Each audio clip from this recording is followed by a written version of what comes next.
Alright, just gonna quickly go over how to make your HUD in Breakpoint reflect cross-comm from Advanced Warfighter as best as possible while still providing some challenge for you, the player. This was a request by the user, TheGamerBroMC, so I hope this is exactly what you were hoping for, my friend. Now let's get started. Now, if you haven't watched my previous Motherland videos, you saw me rocking this setup with my interface settings, so to copy that, go over to your interface settings yourself, and we can go through them here together, and you can make your choices based on your own preferences while looking at my preferences. So let's get through them here now.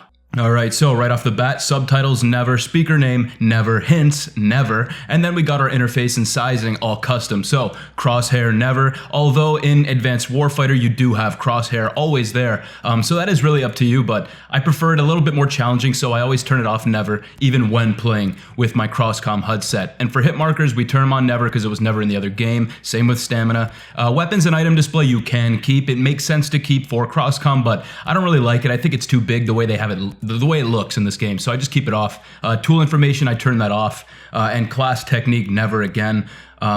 Also with the for mission reminder, I put on never, although when I did start playing Breakpoint way back, I did set it on sometimes, but it takes up too much screen space. Detection gauge never. Warning message, you could put that on because again it does make sense for cross-comm, but I set it to never. 3D loot markers, I have been turning them on dynamic now that Operation Motherland came out so that I can actually see new chests and stuff that I haven't gotten yet, and I like to keep those size of those visuals on light. For loot notification, I turn never. You could turn that on if you want, then you can see what you get, but I don't really care. I usually just go check and see what's new in my inventory when I want to. XP module, you can put on never. HUD markers on enemies, I put on dynamic for the cross-comm interface. That way you can see things, same with the friendly AIs. You want to have all that information on friendlies as well as enemies, so that's why we turn those on dynamic. You can put your teammate markings on as well. That way you get those blue diamonds above your squad, as well as your teammates in co-op, which is very vital to have, or else you guys might lose each other.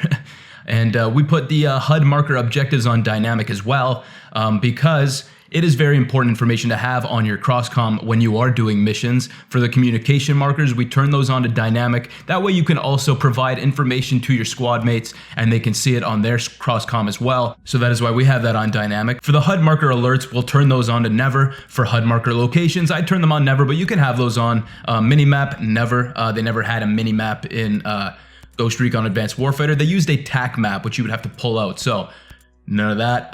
Detection clouds, none of these would be turned on, except for the TAC map on discovered locations. You can turn all those on because that is the TAC map stuff, but all things on your map display, you can turn those off.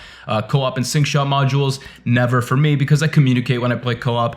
Notifications, you can put dynamic on, that way you know when you're done a mission. And then current location, I turn never on. Input on foot, never. And then toggle interface, never. Join and invite players, never. Gas filter, never. And then the rest is PvP, so you can just turn those all on because you're gonna want those on in PvP or you'll get dominated.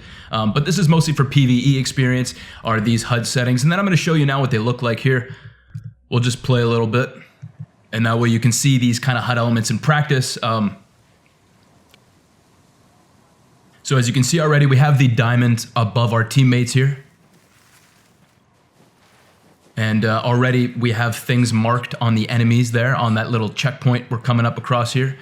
So watch how easy it is to dominate this entire area. And this is on extreme difficulty going loud. Watch. Now that they're all marked, you can dominate the entire base, no problem. And they have no idea where you're coming from if you stay farther back enough. And you can kick ass. This is how you do it. And the thing about having these HUD elements on and using the kind of cross-comm, kind of roleplay thing here is that it does elevate you, the player, and it elevates you as a ghost because the ghosts always had advanced technologies at their disposal, which their enemies never had to fight against them with. So they always had that upper hand and that upper edge on their enemies, and that's why the Bodark are kind of cool with the Seekers, for example, because they do have that optical camo now, so they can kind of match you a little bit in that regard. But when it comes to just HUD elements and cross-comm itself, like the point of this video is, you will dominate and you will have the upper hand on your enemies when you have these settings applied. As you can see how easy it was to clear this checkpoint. We got one target left, and then I'm going to go and clear up and take all those scout credits, weapon parts, and what have you once we clear these last couple enemies here.